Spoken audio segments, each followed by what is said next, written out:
conosco o missionário Joseni. Vem cá, missionário. Não sei quantos aqui não conhecem o missionário Joseni.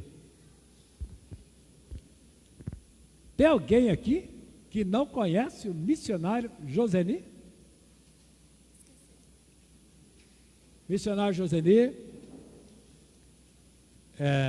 foi para o Nordeste, Itapipoca. Eu estive lá perto com a minha esposa, ainda falei com ela, vou dar uma chegadinha lá em Itapipoca, nós estávamos em João Pessoa, pertinho lá, 600 quilômetros. Eu falei com a minha esposa, pegar um carro aqui, alugar um carro, dar uma chegadinha lá em Itapipoca, mas vai aqui, vai acolá, vai aqui, a pipoca estourou e a gente não foi lá. Mas quem sabe da próxima vez, né? Quem aqui acompanha o trabalho lá em Itapipoca? Tem alguém que acompanha o trabalho? Tem pessoas aqui que acompanham o trabalho. E é um trabalho bonito, queridos, trabalho já consolidado.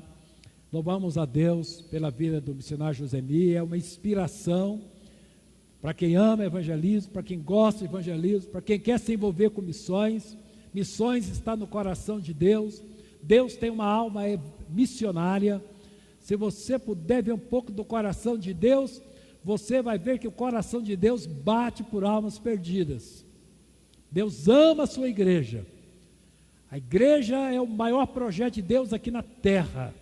O maior projeto dele é a igreja do Senhor. E como a igreja do Senhor cresce a cada dia, queridos irmãos, o coração de Deus pulsa por missões. E eu louvo a Deus pela sua vida, missionário. Seja bem-vindo. Deus te abençoe. Aquele microfone ali é seu. Glória a Jesus. Ele nos trará a palavra nesta noite. Aleluia. Faltam muitos irmãos aqui hoje. Será que tem festa na cidade? Acho que estão acompanhando a notícia das eleições. Ah, deve ser. A paz e a graça, amados. Amém? Muito bom estar aqui com vocês novamente. Eu vou falar um pouquinho depois, mas vou fazer primeiro aquilo que me proponho e aquilo que sou apaixonado, antes de falar de mim ou de qualquer outra coisa, porque não tem nada a ver comigo, né? Tem tudo a ver com Ele. Então eu gostaria que você abrisse a sua Bíblia no livro de Marcos,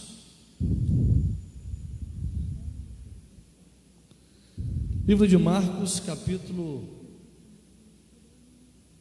6.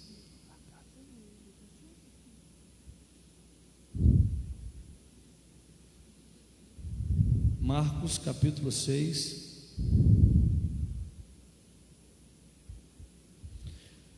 Vamos fazer o seguinte, vamos para Mateus 14. É o mesmo texto, mas Mateus 14 fica melhor. Mateus capítulo 14. Se você puder ficar em pé só um pouquinho. Maravilha.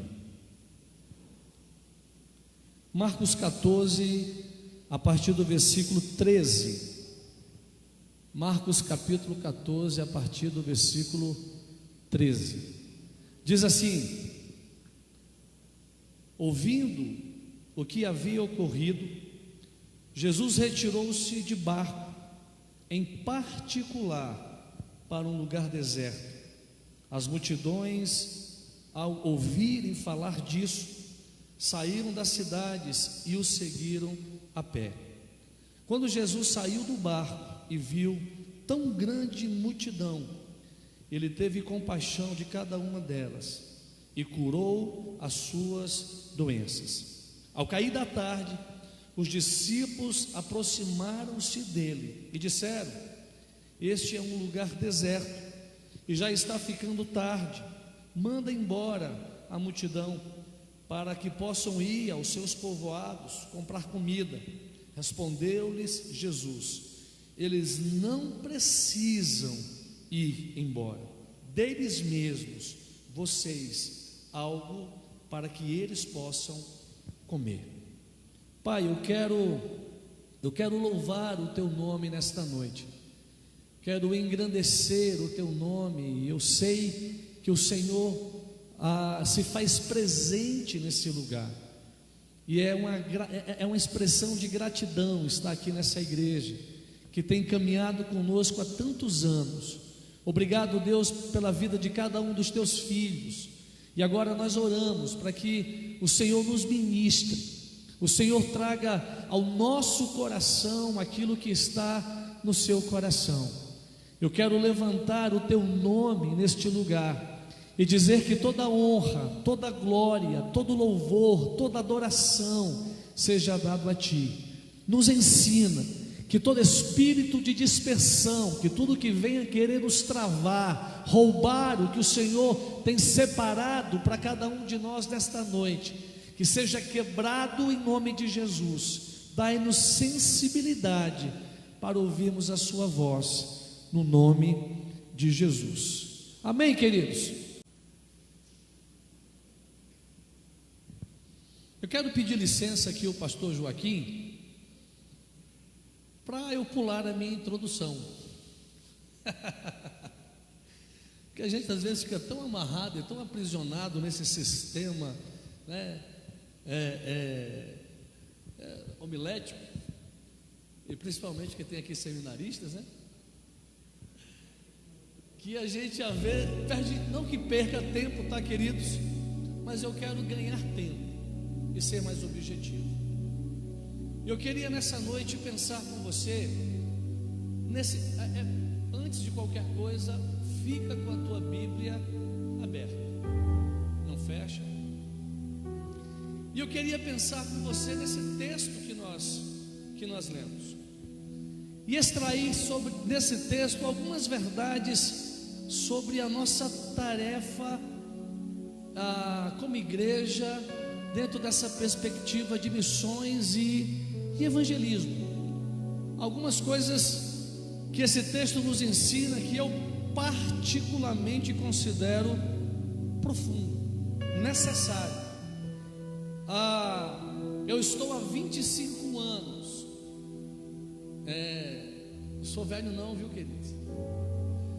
Mas eu estou há 25 anos de tempo integral em missões, rodando pelo Brasil, em alguns outros países, e no sul, no sudeste, e apesar de ser nordestino, amo o Nordeste, e esses últimos 5 anos ali no sertão do Ceará, e eu já fui para um lado, fui para o outro, e eu confesso para vocês que essas 4 verdades que a gente vai destacar desse texto, se elas forem não apenas uma questão de revelação ou de teoria, se ela não fique apenas em um aspecto de ortodoxia, mas que ela se torne prática na sua vida, eu acredito que você vai tornar-se mais relevante como cidadão do reino. Eu acredito que você vai viver não apenas uma vida com Jesus, mas eu acredito que você possa viver o extraordinário de Jesus. Porque quando a gente pensa em missões, em evangelismo, a gente não pensa em uma programação, e esse às vezes é o nosso grande erro, pastor. Existe um paradigma, existe uma mentira aqui na cidade ou no Distrito Federal, que eu tenho tentado quebrá-la, e que diz o seguinte: que nós não podemos sair da nossa igreja para irmos na casa das pessoas, porque o secularismo e tantas outras coisas é tão forte que as pessoas não nos recebem. E eu estava conversando esses dias com uma pessoa, ela olhou para mim e ela disse: é mentira. Eu parei e disse: eu acredito também que é mentira. E aí o que ela disse foi: se você entender o coração das pessoas, se você compreender o coração das pessoas, se você perceber a ansiedade, a necessidade, o desespero da alma de tantas pessoas, nós talvez descruzaríamos os braços e colocaríamos à disposição e sairíamos e romperíamos a mesmice. Só que nós precisamos de um programa, nós precisamos de um ministério. Mas evangelismo não se faz através de ministério, não. Evangelismo não se faz através de um programa, também não. Porque o evangelismo precisa fazer parte da minha e da sua vida. O evangelismo precisa fazer parte do nosso estilo de vida. E é interessante, porque infelizmente eu estava dando aula esses dias na base da Jocum, ali em São Luís. Eu fiz uma pergunta: qual é hoje as maiores seitas que têm crescido no nosso país? Testemunha de Jeová e os... Me perdoe se aqui existe alguém que acredita, que faz parte dessa igreja, ou você que está nos ouvindo, mas nós cristãos, principalmente reformados e com a teologia cristocêntrica, nós entendemos que eles são,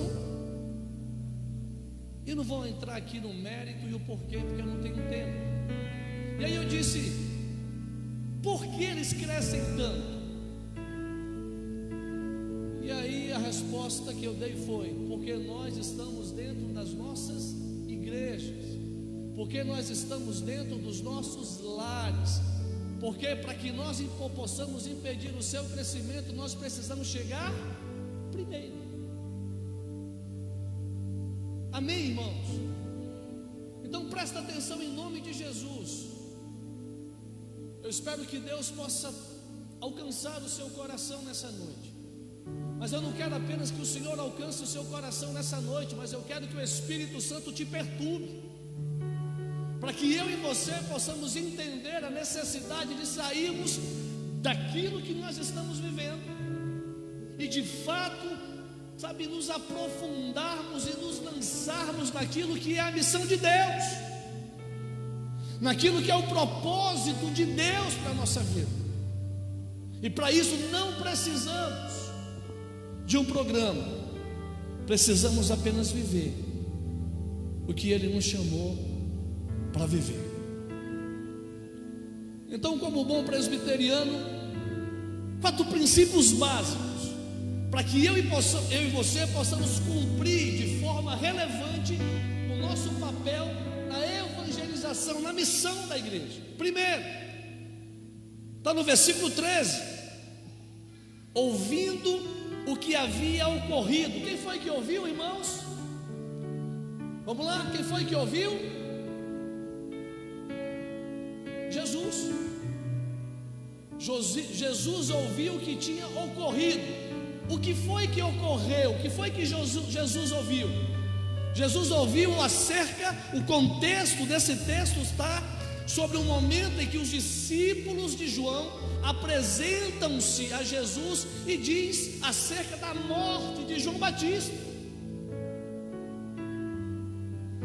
E nesse momento Jesus estava atarefado, ensinando, pregando, ministrando. Mas no momento em que ele escuta, no momento em que ele ouve, no momento em que os discípulos compartilham acerca da morte de João, ele dá um up, ele dá um stop, e ele chama os seus discípulos e propõe algo que para alguns parece desnecessário.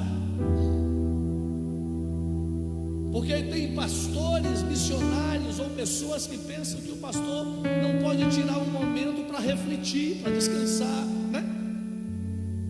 Mas Jesus chama os seus discípulos e diz: olha, vamos para outra margem. Por quê? Se nós formos olhar no contexto, a notícia mexeu com Jesus. Pastor, a notícia, sabe, estremeceu o coração de Jesus. Não trouxe temor, não trouxe medo, mas Jesus, como um homem, ele entristeceu-se. E ele procurou os seus discípulos e disse: vamos para outra margem, porque eu preciso estar com vocês e eu preciso estar sós. Tanto que ele deixa os discípulos e depois ele vai orar. É aqui que a gente vê o milagre da multiplicação dos pães, e é aqui que os discípulos saem para outra margem e Jesus, faz aquele milagre extraordinário de que andar sobre as águas. Primeira verdade, presta atenção. Quando ele chega na outra margem, a Bíblia diz que a multidão correu. E o que foi que aconteceu? Jesus viu. O texto de João vai dizer que ele viu uma multidão. E ele não apenas viu uma multidão, ele percebeu o coração da multidão. Ele entendeu o coração da multidão. Ele disse que a multidão era como se fosse o quê? Ovelhas sem pastores. Em outras palavras, ele viu a multidão e ele discerniu que aquela multidão estava perdida, que aquela multidão estava sem propósito, que aquela multidão estava sem rumo. E é nesse momento que entra o nosso primeiro ponto. Quando ele vê, ele para com a sua necessidade. Ele diz: opa, eu preciso olhar, servir. Mas ele não tinha tirado um momento para estar sós. Ele não tinha tirado um momento para olhar para si. Ele não tinha tirado um momento para ter um tempo de descanso e avaliar todo o seu ministério, porque a notícia da morte de João, ele sabia o que significava, ele sabia o que estava por vir. Presta atenção. Sabe por que muitas vezes eu e você não conseguimos ver, ou até vemos, mas não conseguimos perceber, discernir a necessidade, a carência das pessoas? Porque nós estamos tão focados em nós mesmos que nos esquecemos em olhar para o outro. Nós estamos tão focados nas nossas próprias necessidades que nos esquecemos que o nosso próximo também tem necessidades. Jesus, ele viu, e mesmo no seu momento, ele soube administrar o seu coração, ele soube administrar a sua necessidade, ele soube administrar o seu desejo. Ele não se fechou, mas ele foi em resposta à necessidade daqueles que haviam corrido para ouvir e receber dele. Amados, olha aqui para mim, em nome de Jesus. Nós vivemos em um momento onde todos nós queremos ser abençoados, sim ou não? Amém? Deixa eu fazer uma pergunta para você. Quantos precisam de cura aqui? Ou desejam ser curados? Levanta a sua mão e diga glória a Deus. Quantos de vocês gostariam de ouvir uma palavra de Deus assim que você estivesse orando? E Deus dissesse assim: eis-me aqui. Quantos gostariam de ouvir isso da parte de Deus? Diga glória a Deus. Isaías capítulo 58, ele vai falar sobre o verdadeiro jejum. E o povo, na sua religiosidade, nas suas festas, naquilo que eles faziam, na sua praticidade, o povo gostava de celebração, o povo gostava de ir para a igreja, o povo gostava dos ritos, o povo gostava das festas. Mas aí Isaías, levantado por Deus, diz: ei, presta atenção, não é isso que eu quero de vocês, não é dessa forma que eu quero que vocês andem, não é essa prática apenas que eu quero que vocês realizem. Mas eu quero dizer uma coisa para vocês. Primeiro, quer ver a sua cura brotar sem detença, rapidamente ela vir? Então sirva o necessitado, visite os órfãos, vão nos encarcerados, evangelizem, ministrem, proclamem, traga a minha verdade e traga a luz sobre as pessoas que estão em trevas. Porque se assim vocês fizerem, a sua luz brotará sem detência, e vocês orarão, e eu direi: eis-me aqui. Esses dias eu estava em um local, meu filho mais velho tem 17 anos, e nós estávamos para fazer uma visita, eu e minha esposa. E o meu filho é apaixonado por futebol, e ele vê futebol, corre para o futebol. Irmãos, adolescente é uma bênção, né? E estava uma chuva terrível, terrível. Aí nós o levamos para a casa de um amigo, e eu disse: por favor, fique aqui, não vai inventar. E a minha preocupação era com meu filho, porque ele estava gripado, meio febril, mas conhecendo o filho que eu tenho, se fosse jogar bola, ele era o primeiro a correr atrás da peteca. E quando eu saí para fazer a visita, confesso para você que o meu coração estava ali impregnado, preocupado. Eu dizia: Silvânia, eu já estou vendo o Josué todo molhado, eu já estou vendo a gente tendo que ir para o hospital. Então eu já estava naquela. Mas confesso que quando cheguei aonde eu tinha que ir, eu fui ministrar uma pessoa, e essa pessoa estava com câncer, e começamos a conversar. Irmãos, eu esqueci do meu filho, e ministramos, e oramos, e conversamos, e choramos. Saímos de lá, surgiu uma oportunidade de irmos para outra pessoa, fomos para outras pessoas, passamos o dia todo ministrando, orando por pessoas, falando de Jesus, proclamando o reino. E aí voltamos para casa, fomos pegar o nosso filho. Quando fomos pegar o nosso filho, me lembrei de novo dele. E quando eu me lembrei de novo, eu disse: quer ver? Nós chegamos na casa do amigo, estava uma chuva terrível. Aí quando eu cheguei, estacionei o carro, eu olhei para o Josué, olhei para a rua, não tinha ninguém.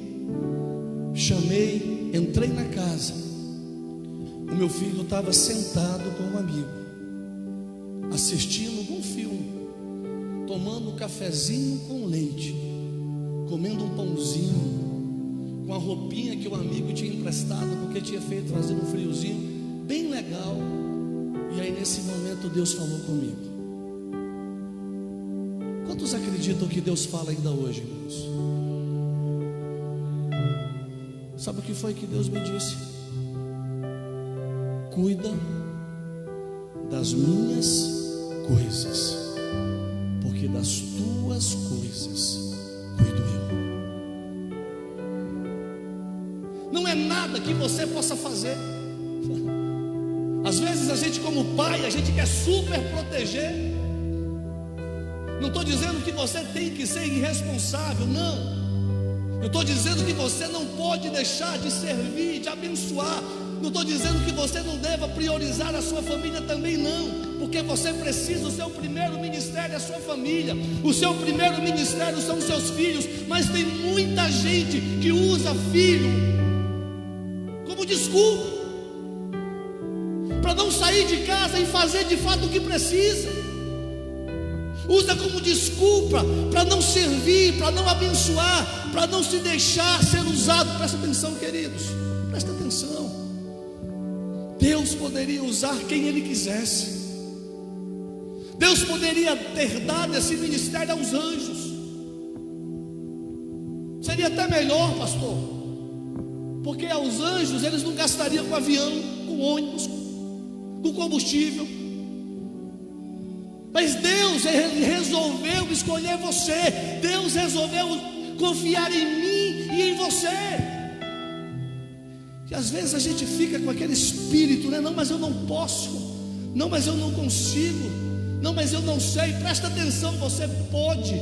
você consegue. E se você quiser, vem uma sabedoria do alto, para que você seja resposta à necessidade de pessoas. O que você precisa entender é que jamais você precisa se fechar em si mesmo, por causa dos seus problemas, por causa das suas crises, por causa das adversidades. Porque quando você se abre para servir aquele que você precisa servir, a se doar em prol de alguém que precisa de uma palavra, as portas se abrem, as coisas acontecem. Irmãos, eu estou há 25 anos vivendo esse milagre, e aqui não é história da carochinha não, é verdade, porque Deus não fica devendo a ninguém. Primeira verdade que eu preciso aprender nesse texto: eu não posso, por causa das minhas crises, deixar de ser. Primeiro é ser. Segundo, deixar de fazer o que Deus me chamou para fazer.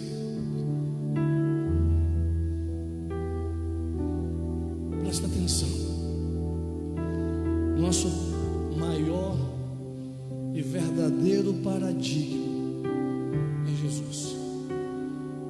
E Ele, no seu momento ímpar, Ele administra e Ele resolve servir.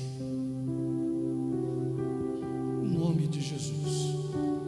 A vida é fácil? Não. Acredito que tem dias que você, assim como eu, temos o desejo de sair correndo. E nesses últimos dias, com essa pandemia, nem se fala. Acredito que você que está me assistindo, você que está aqui, deve ter perdido pessoas, empregos, a empresa não é mais o que era, em tantas e tantas coisas. Mas o que eu quero te dizer nessa noite, nada disso pode frustrar a carreira que Deus te propôs. Hebreus capítulo 12, versículos 1 e 2 diz, e no contexto de Hebreus vem falando sobre os heróis. No capítulo 11 e no capítulo 12 ele começa dizendo que nós precisamos nos desembaraçar do quê? De todo peso e pecado que tenazmente nos assedia, para que nós possamos correr com perseverança a carreira que nos foi proposta. Essa carreira que quem propôs não foi o pastor Joaquim. Essa carreira quem propôs não foi a igreja presbiteriana. Essa carreira quem te propôs foi o próprio Deus que te chamou. E conhecedor das suas limitações, conhecedor das suas crises, conhecedor daquilo que você passaria e enfrentaria, a palavra dele é: desembarace dos pesos. Porque enquanto você carregar esses pesos, você não chegará em lugar nenhum. Enquanto você não soltasse, libertasse, você não vai conseguir correr. Então joga fora a tristeza, joga fora a mediocridade. O que é que tem causado peso na sua vida? O que tem te embaraçado? O que tem te prendido? Talvez a perca de uma pessoa que você ama, talvez a enfermidade de alguém que está ao seu lado, talvez do desemprego que você está passando, talvez a crise financeira, não sei. Mas eu sei que Deus conhece a sua estrutura. E se Ele te chamou para correr a carreira, enquanto você corre, Ele vai te abençoar. Porque o princípio é que a bênção de Deus, ela faria o que, irmãos? Ela chegaria até nós? Não. Qual o princípio? Ela nos alcançar. Isso me dá um entendimento de quê, pastor? De que eu estou indo, que eu estou cumprindo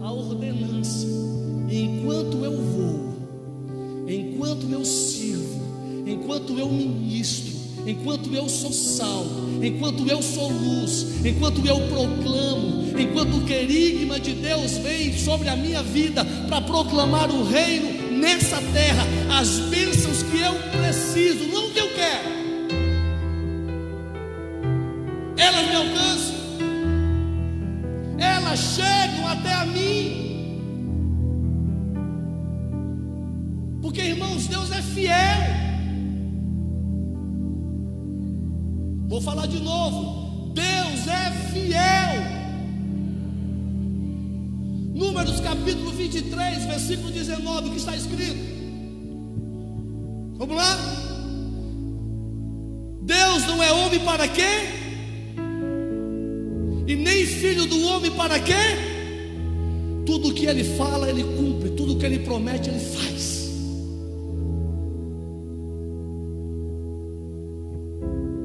Segunda coisa, segunda verdade, está no versículo 14.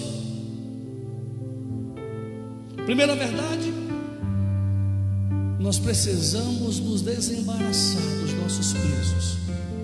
Nós precisamos aprender a administrar as nossas emoções e os nossos conflitos, para que ele não nos influencie a ponto de nós não corrermos a carreira que o Senhor nos propôs. Porque se fizermos isso, nunca viveremos o chamado e a vocação de Deus para a nossa vida, porque sempre estaremos presos às coisas dessa terra que nos limita e nos oprime. Segundo princípio, versículo 14: quando Jesus saiu do barco, o que foi que aconteceu?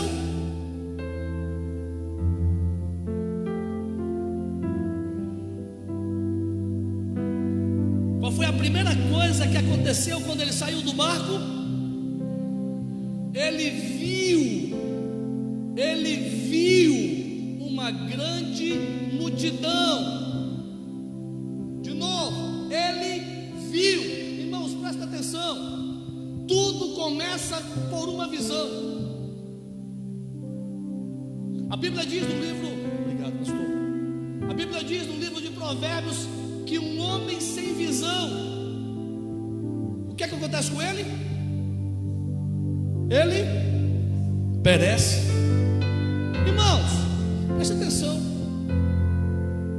Se eu não tenho uma visão, eu perco completamente o quê? A minha objetividade de vida. Porque se eu não tenho visão, o que é que vai acontecer? A visão, ela me dá propósito. E a visão me faz entender aonde eu preciso, e aonde eu fui chamado, e aonde eu quero ir, aonde eu quero chegar. Então, se eu não tenho uma visão, automaticamente eu não sei aonde eu quero chegar. E se eu não sei aonde eu quero chegar, eu nunca chegarei aonde? Em lugar nenhum.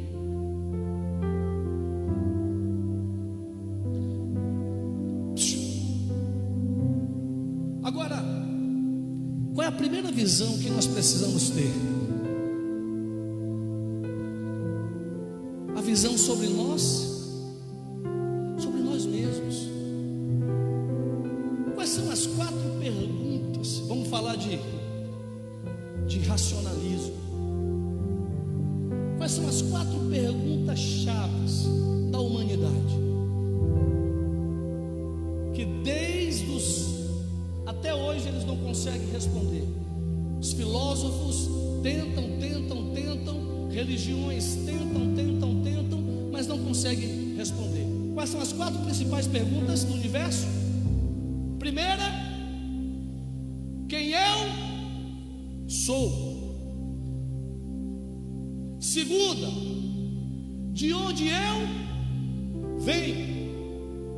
Terceira, para onde eu vou. E a quarta, porque eu estou aqui.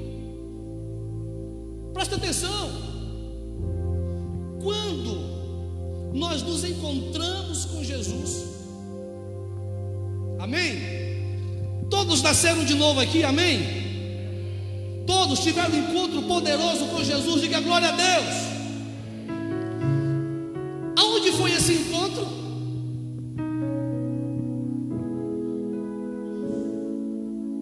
Porque foi na cruz que ele fez o quê? Se entregou por mim e por você. Foi na cruz que Jesus é lindo, nos substituiu. Foi na cruz que ele derramou o seu sangue. Porque a Bíblia diz que sem derramamento de sangue não há perdão, não há remissão de pecados. Agora presta atenção. Quando o homem foi criado, Deus não trouxe apenas Deus não apenas delegou autoridade ao homem sobre a terra, mas quando Deus criou o homem, Deus trouxe uma identidade sobre este homem. E quando o homem peca, essa identidade é o quê? Manchada. Essa identidade ela é o quê? Rasgada. E todo o processo da vida do homem, o homem perdeu-se na sua vida. Por quê? Porque ele procurava encontrar-se com o divino, mas se esquecia de encontrar-se consigo mesmo.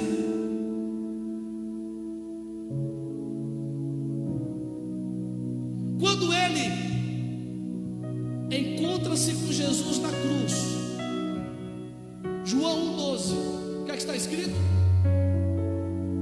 Vamos lá? E a todos quantos nele creram, recebeu o quê? Recebeu-lhes também o poder de serem chamados o quê, irmãos? Recebeu-lhes o poder de serem chamados o quê? Filhos.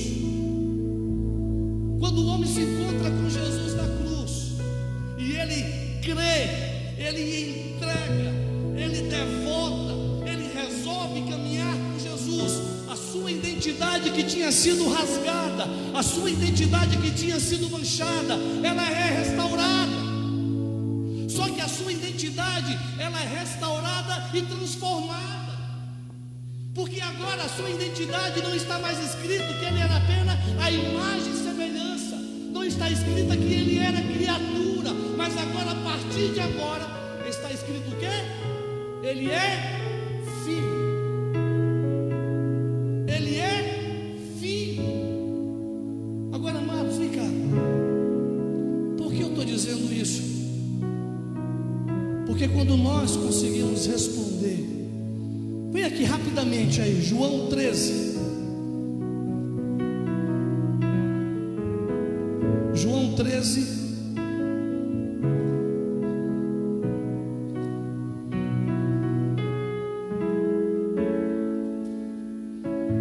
João 13:3. Presta atenção. Jesus sabia que o Pai havia colocado todas as coisas debaixo do seu poder. Por quê? Presta atenção. Porque ele sabia que viera de quem? De quem, irmãos? Ia voltar para onde? Porque ele sabia que tinha vindo de Deus e que ia voltar para Deus. Em outras palavras, ele não tinha crise de identidade, porque ele sabia quem ele era. O Pai teve a confiança de entregar todas as coisas em suas mãos. Você entende? Não basta apenas entendermos ou deixarmos a nossa crise ou não. Para nós fazermos isso, nós precisamos ter confirmação, convicção de identidade de quem nós somos. Por quê? Porque quando nós sabemos quem somos, nós nós sabemos o nosso propósito de vida. Olha aqui, amados, quando eu e você sabemos quem somos, nós sabemos o nosso propósito de vida. Nós compreendemos o nosso propósito de vida. Nós discernimos o nosso propósito de vida. Tem muita gente que não faz, que está perdido, que entra na igreja, sai da igreja, porque ele não sabe. Pastor, é terrível. Pessoas que estão há anos dentro da igreja, que ainda tem medo do inferno, que ainda tem dúvida da sua salvação, que ainda sentem pesos, culpas, condenações. Pessoas que estão dentro da igreja há anos.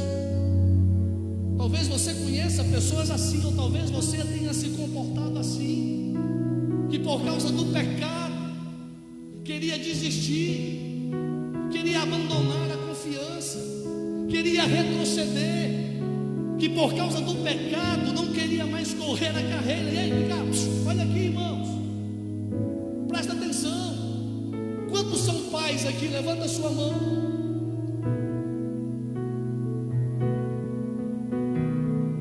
Você vai deixar de ser pai um dia? Sim ou não? Sim ou não? Não. E o seu filho que está ao seu lado, se ele errar com você, ele vai deixar de ser seu filho? Sim ou não? Não. A diferença, irmãos, presta atenção, está em um Deus de graça, de bondade, de amor e também de justiça. Agora, o que é que João, na sua epístola, no capítulo 1, versículo 9, escreve? Se confessarmos os nossos pecados, Ele é o quê? Fiel e justo. Justo por quê? Por quê? Porque o seu compromisso é com a sua verdade. O seu compromisso não é com o que você acha, não é o que os religiosos dizem, pensam. Não, justo porque Ele vai aplicar a sua justiça, mas vai deixar de aplicar também. Porque o que é graça? Graça é o que você e eu não merecemos, mas recebemos. E o que é misericórdia? É quando Deus deixa de nos dar o quê? De aplicar o que eu e você merecemos. A sua misericórdia são as causas de nós não sermos consumidos, e elas se renovam a cada manhã. Presta atenção, queridos.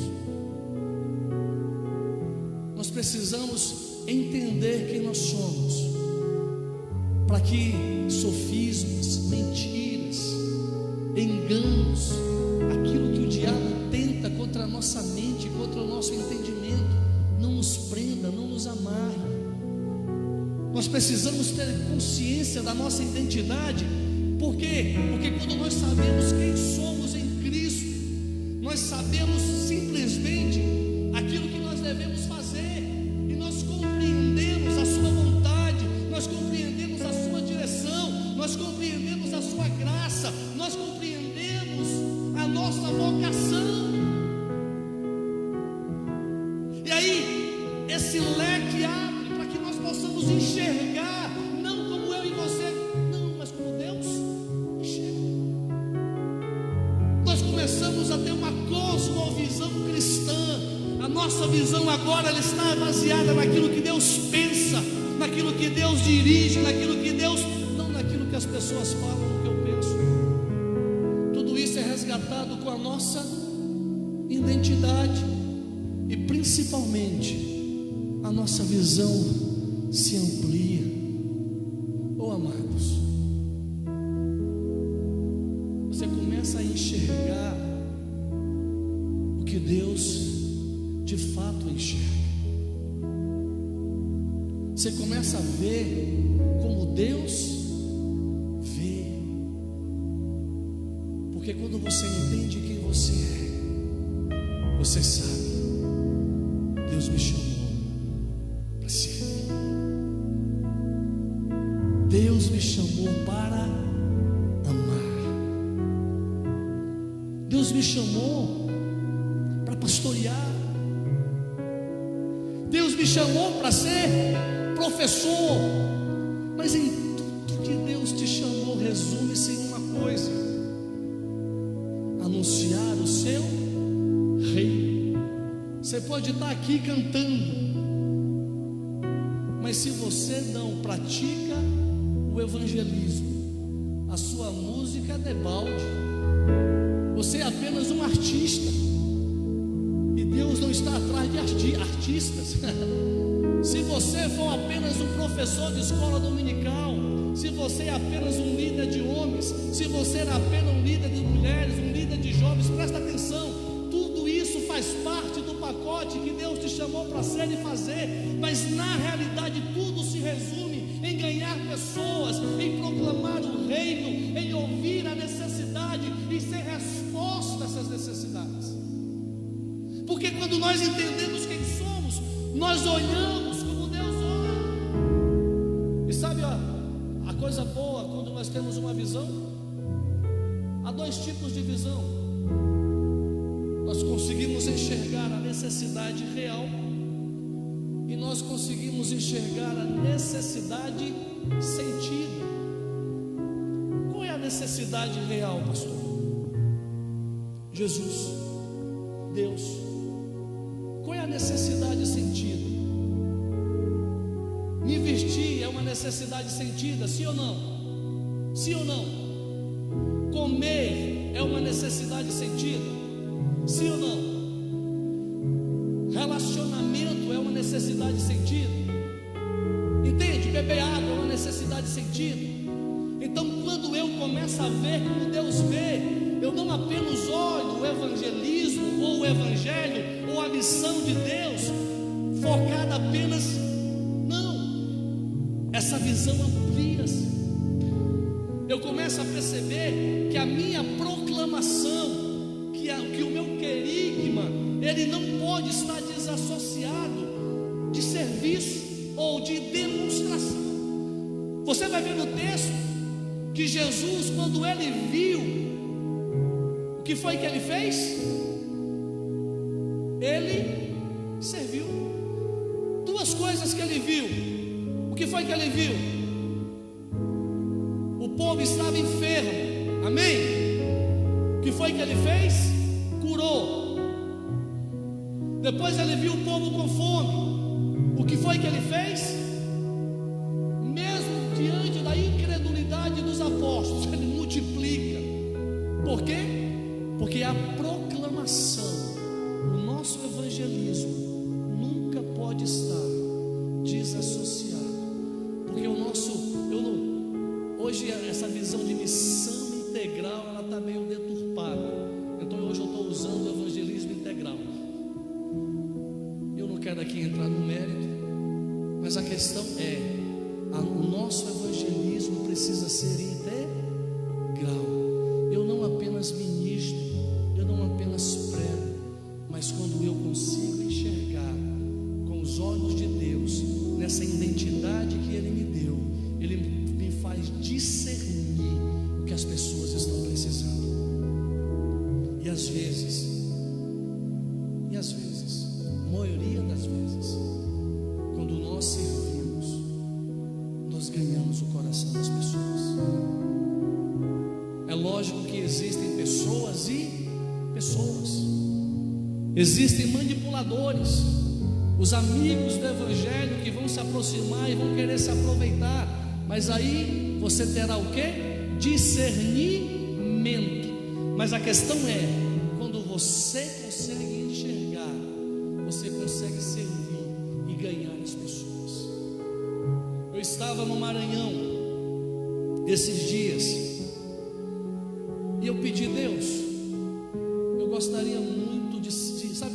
fazer alguma coisa. E Deus me levou a um hospital. Quando eu cheguei, eu entrei escondido. Quando eu entrei, tinha um homem acamado. E aquele homem acamado, ele estava gemendo, sentindo dores. E eu perguntei para ele: o que foi que aconteceu? Ele disse: rapaz, eu estava arando a terra e uma junta de boi. Quem sabe o que é isso aqui? Junta de boi? Me pisoteou. Ele caiu e a junta de boi passou por cima dele. E aí eu perguntei: posso orar por você? Ele disse: posso. Eu orei, abençoei a vida dele e disse: posso voltar amanhã? Ele disse: pode. Fui embora. No outro dia eu voltei. Quando eu voltei, os olhos dele estavam arregalados. E perguntou, a primeira coisa que ele perguntou: quem é você? No Maranhão, acostumado com feitiçaria, com bruxaria, eu disse: eu sou missionário. Não tinha falado que era missionário. E ele disse: quando você saiu, o meu corpo queimou-se completamente, e toda a dor que eu estava sentindo passou. O que foi que você fez? Aí eu fui explicar que eu não tinha feito, mas o Deus que eu servia tinha operado um milagre na vida dele. Alguns dias depois, aquele homem sai do hospital. Dias, ele iria passar. Dias ele sai. Eu vou fazer uma visita na casa dele. Quando eu chego para visitá-lo, aí eu vou saber quem era. Sabe quem era aquele homem? O chefe da associação de pescadores daquela cidade. E quem mais? O chefe da igreja católica. Era ele quem rezava, era ele quem fazia as missas, era ele quem coordenava. E quando eu cheguei e começamos a conversar, ele disse: a partir de hoje eu não quero mais saber da igreja católica. Por quê? Porque o Deus que você me ensinou a crer, Ele é vivo. Não foi apenas a minha proclamação, mas foi a demonstração. Esses dias também, numa outra cidade, eu estava numa rádio e disseram-me: tem uma pessoa morrendo de fome.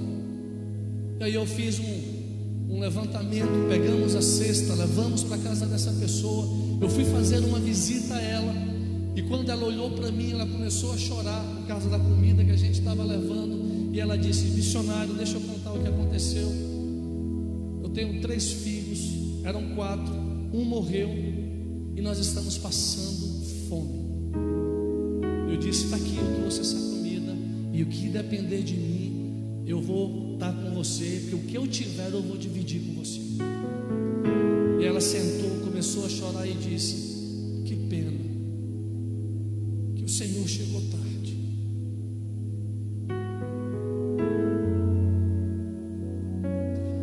Porque o meu filho morreu de fome.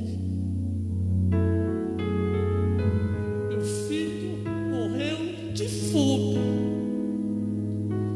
Sabe o que é ouvir isso? Sabe o que é ouvir isso?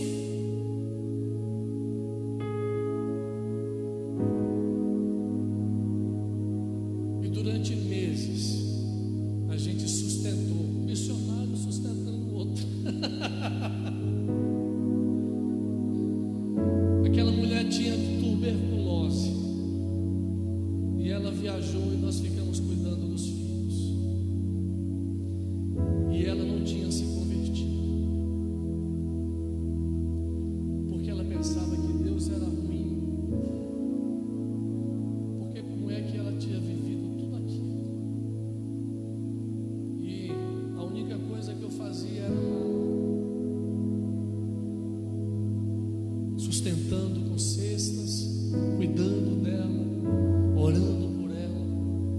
E ela vai para São Luís para fazer um tratamento. 15 dias ela volta. Quando ela volta, ela coloca a mão sobre o meu ombro e diz: a paz do Senhor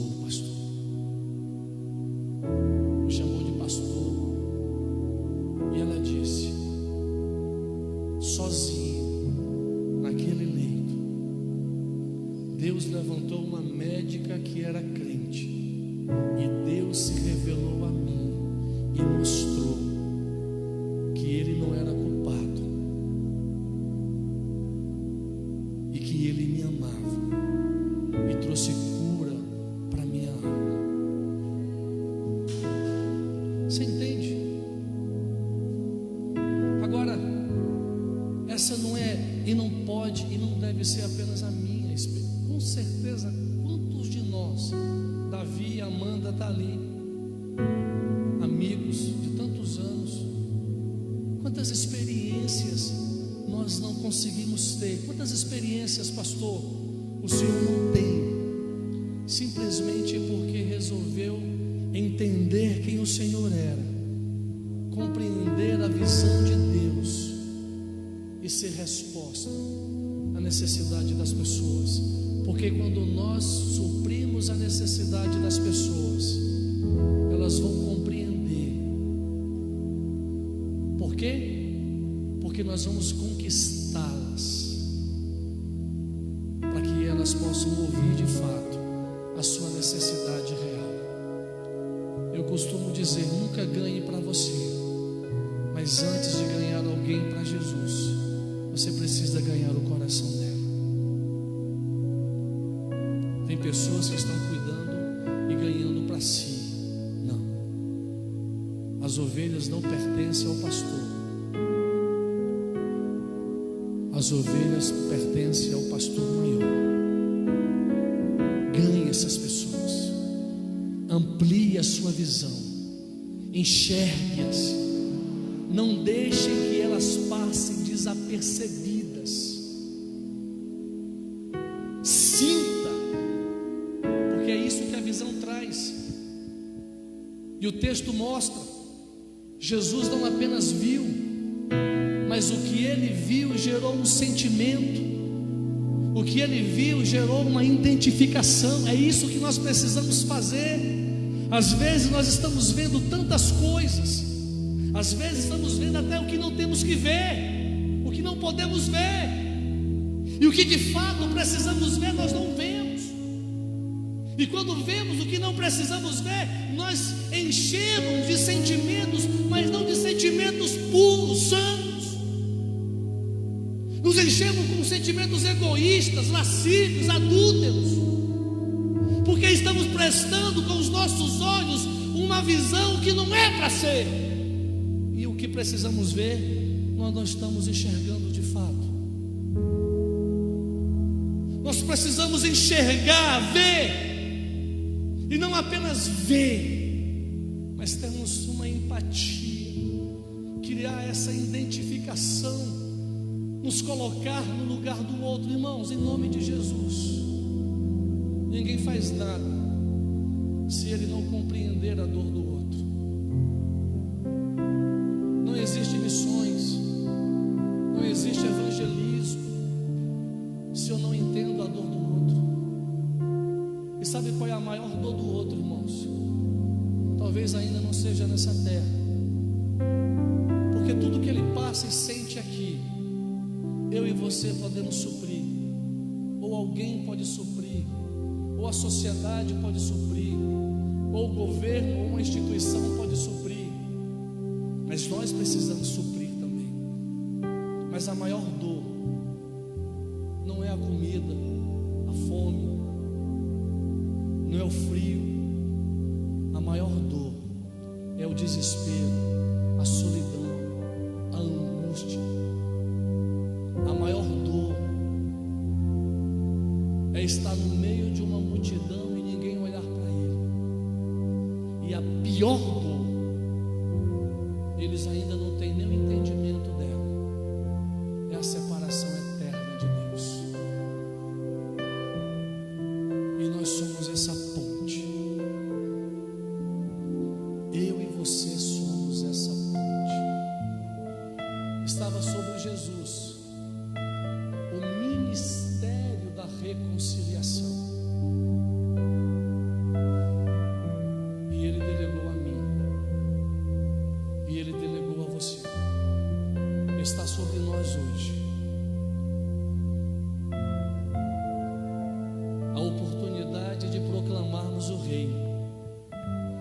pessoas que estavam separadas de Deus, através da sua pregação, do seu ato de amor, do seu cuidado pastoral, do seu senso de justiça, elas entenderem que nem só de pão viverá o homem, mas de toda a palavra que procede da boca do Eterno. 4 coisas básicas. Não se feche por causa das crises, dos problemas, das adversidades. Não seja egoísta. Aprenda, enxergue, abra os seus olhos e tenha uma visão. Veja, não ignore, não passe desapercebido. Enxergue a si mesmo, para que você compreenda o seu propósito de vida, porque entendendo o seu propósito de vida, a paixão, o fogo do Espírito Santo vai acender a paixão no seu coração, para que você possa servir, para que você possa demonstrar, para que você possa orar e pessoas serem curadas, para que você possa orar e pessoas serem libertas da opressão do diabo. Por quê? Porque você se coloca no lugar delas, porque você cria essa identificação, porque você as ama, porque há no seu coração, porque você entende quem você é, a paixão vem, porque só Deus coloca isso. Eu já ouvi pessoas dizendo: você fala que é apaixonado por almas, eu não consigo sentir, eu não consigo perceber. Não consegue porque ainda não oportunizou Deus queimar o seu coração, para que você não chore apenas por você e pelos seus familiares, mas para que você chore pelo perdido, seja desesperado pelo perdido,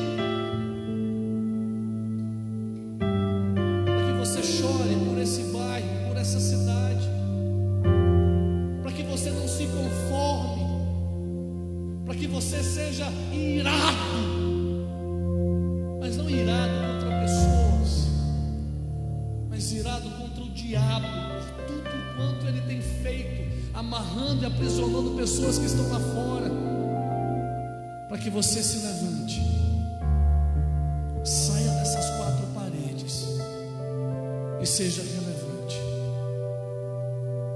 Não como igreja presbiteriana renovada de Taguatinga Sul, não apenas isso, mas você cumpra o seu papel,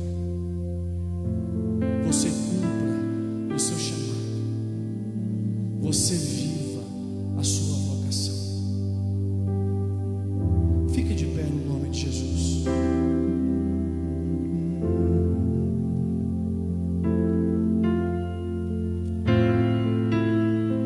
Baixa a tua cabeça, por favor.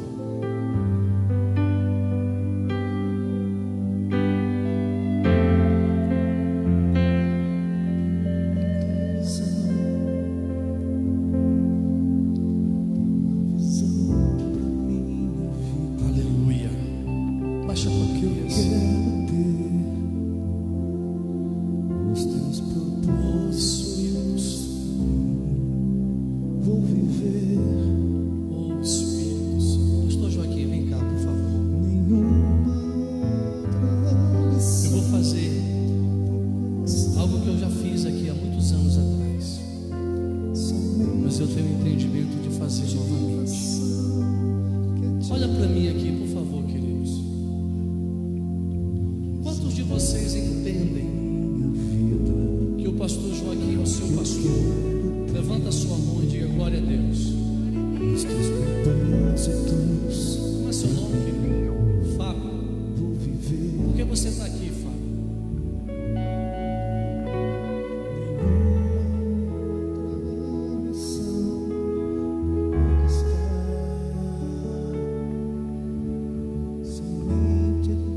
Você foi salvo, é quem prega a palavra genuína.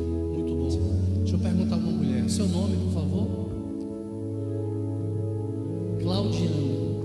Você faz parte dessa igreja? Por que você está aqui?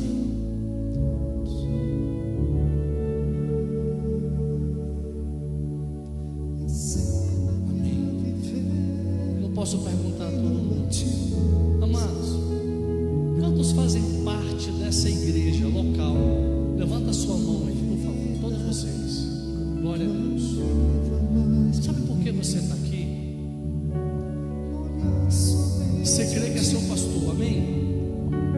Deus tem trago sonhos e Deus tem dado uma visão para a vida desse homem, amém? Amém? Deus, apesar de ele ter um conselho, o pastor da igreja é ele. Eu vou falar uma coisa aqui, por favor, não se escandalize. Deus nunca vai dar visão para o conselho. Deus nunca vai dar visão para essa igreja, para os presbíteros. Mesmo que aqui tenham pastores, Deus nunca vai dar visão para os pastores. Por quê? Porque Deus o levantou como pastor. E a responsabilidade pastoral de direcionar essa igreja não está no conselho. O conselho não é outra coisa, é administrativo. A visão pastoral de crescimento, de rompimento, Deus vai dar a quem? E sabe por que você está aqui, meu irmão? O seu nome que você falou? Fábio. Fábio, não é apenas porque você foi salvo. Primeira coisa é porque você foi salvo.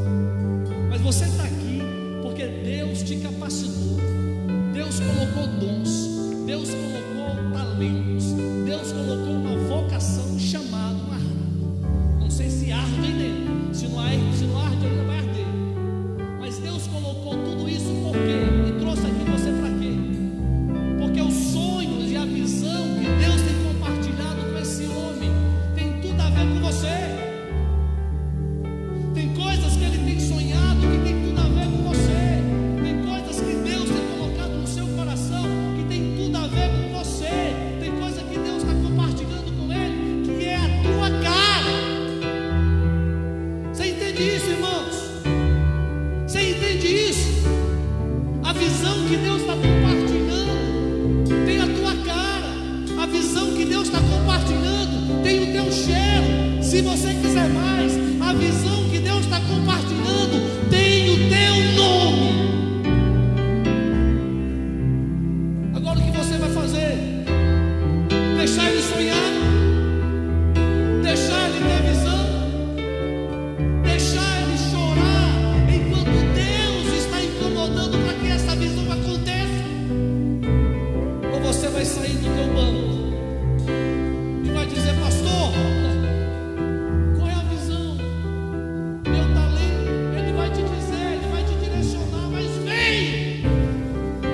chegou a hora dessa igreja, irmãos, presta atenção. Chegou o momento dessa igreja, chegou a hora dessa igreja, chegou o momento de romper, de crescer, de ver vocês envolvidos com o rei, de ver vocês amando o rei, de ver vocês pastoreando pessoas, cuidando de pessoas, e sendo pastoreado, sendo cuidado, e essa igreja crescer. Por quê? Porque deixaram de olhar para si, deixaram de olhar para dentro e conseguem enxergar lá fora. Porque a grande visão que Deus tem colocado para a vida desse homem tem tudo a ver com aqui dentro, mas também tem tudo a ver lá fora. Então, se você quer dizer sim nessa noite, se você deseja envolver-se no seu ministério, pastor, não sei, ele vai te ensinar. Se você quer mais, se você quer dizer: Deus me usa, Deus me usa, eu quero ser instrumento do Senhor, eu quero ser profeta, eu quero ser evangelista, eu quero ser pastor, eu quero ser mestre, eu quero proclamar, eu quero orar e ver vidas sendo curadas, eu quero orar e ver vidas sendo libertas. Se você quer viver no extraordinário de Deus, levanta as tuas duas mãos aí agora no nome de Jesus. Levanta as tuas duas mãos agora aí em nome de Jesus. Levanta as tuas duas mãos agora aí e diga: Senhor, Repete comigo: Senhor. De novo: Senhor, nesta noite eu faço um compromisso com o Senhor, não com esta igreja, mas com o Senhor. Usa a minha vida, me levanta, me levanta, me levanta para a glória do Senhor, e usa a minha vida, usa a minha vida neste lugar. Usa os meus talentos, usa os meus dons, usa a minha vocação nesta igreja, em nome de Jesus. Você pode dar uma salva de palmas para Jesus? E agora eu quero orar por você. Senhor, eu quero abençoar a tua igreja, teu povo. Senhor, o Senhor conhece cada um dos teus filhos e das tuas filhas. Eu não posso chamá-los aqui à frente, como gostaria de fazer isso, de colocar a minha mão sobre a cabeça deles e orar por cada um deles, mas que a mão do Senhor toque em cada um dos teus filhos e das tuas filhas, e aquele que precisa de renovo, que o Senhor renove, aquele que precisa de fogo do teu Espírito, que o Senhor acenda esse fogo e essa paixão. Aqueles, Pai, que precisam de restauração e entendimento acerca da sua identidade, revela, mostra-te como Pai, e que eles entendam que são filhos. Eu abençoo essa igreja, eu oro por um novo tempo, eu oro por um novo tempo, um tempo onde o teu extraordinário vai alcançar, um tempo onde a visão de fato dessa igreja será tirada do papel e colocada na prática, para a glória e o louvor do teu nome, no nome de Jesus. Pode sentar, queridos. Aleluia,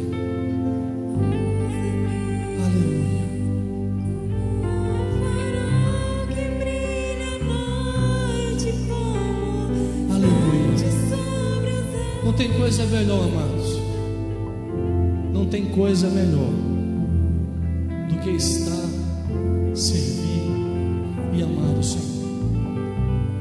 Eu quero, nesta noite, só encerrando, eu sei que eu já me adiantei aqui no tempo por causa da pregação. Alguns anos atrás, há quase 5 anos atrás, eu estive aqui nessa igreja, compartilhando de um sonho que Deus tinha nos dado para irmos à cidade de Itapipoca. E eu quero dizer para vocês que não existe mais o sonho, graças a Deus, acabou, porque esse sonho se transformou em realidade. A igreja de Itapipoca deixou de ser um sonho para ser uma realidade. Depois de 5 anos, nós estamos retornando ao DF, a cidade do Gama. Durante todo esse ano, nós fizemos a transição, treinamos um líder que nós chamamos Octógono, que é um líder local, mora, tem família, tem estrutura, tem raízes no local. E há 2 semanas atrás, nós passamos a igreja para ele. A igreja hoje está com 65 pessoas, fora crianças. Nós temos um projeto social, já falei um dia aqui para vocês, com mais de 102 crianças, consultório odontológico, escolinha de futebol, etc, etc, etc. Com uma igreja da criança que funciona nesse projeto. E nós estamos retornando com muita alegria. Sabemos que ainda tem muitas coisas que precisam ser feitas lá, mas entendendo que a nuvem, ela está começando a se mover, e o nosso tempo de fato ali acabou, e nós estaremos aqui durante alguns anos,